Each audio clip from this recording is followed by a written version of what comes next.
Les églises chrétiennes de Jérusalem et l'hôpital Saint-Joseph condamnent l'usage disproportionné de la force et le raid violent de la police israélienne sur l'établissement le 13 mai, à la fin du service funèbre de la journaliste Shirin Abu Akleh.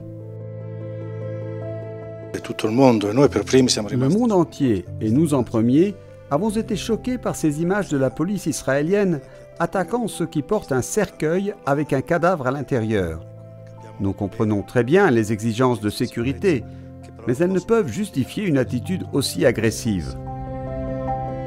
Lundi 15 mai, une conférence de presse a été organisée dans les locaux de l'hôpital Saint-Joseph, le seul hôpital catholique de Jérusalem-Est.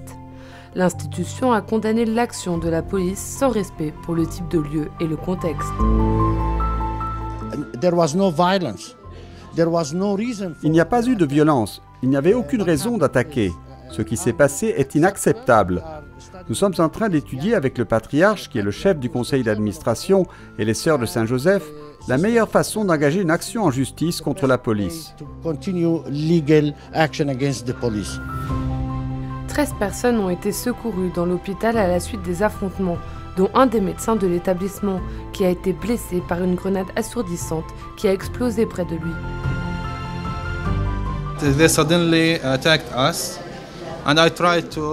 Ils nous ont attaqués soudainement et j'ai essayé de m'enfuir.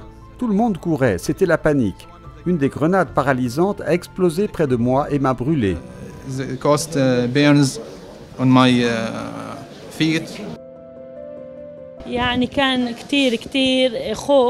Nous avons eu très peur, les gens ont commencé à crier et à s'enfuir, ils étaient terrifiés. Alors nous avons ouvert toutes les portes pour les laisser entrer.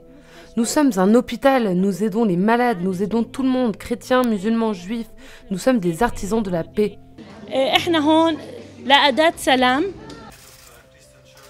Pierre Battista Pizzaballa, patriarche de Jérusalem des Latins, a condamné l'agression policière au nom des églises chrétiennes de Jérusalem et a exprimé sa solidarité avec les sœurs de Saint-Joseph de l'Apparition, la congrégation propriétaire de l'établissement.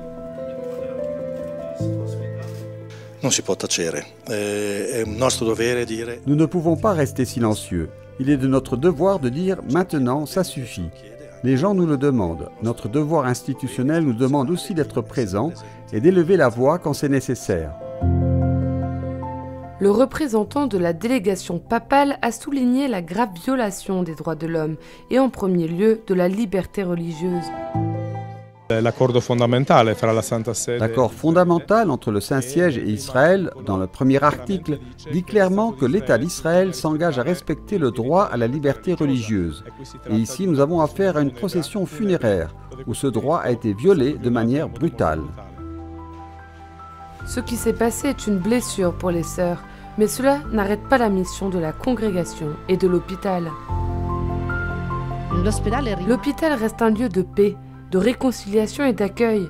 Bien sûr, ça fait mal parce qu'on voit bien que le contexte est conflictuel, mais la présence continue.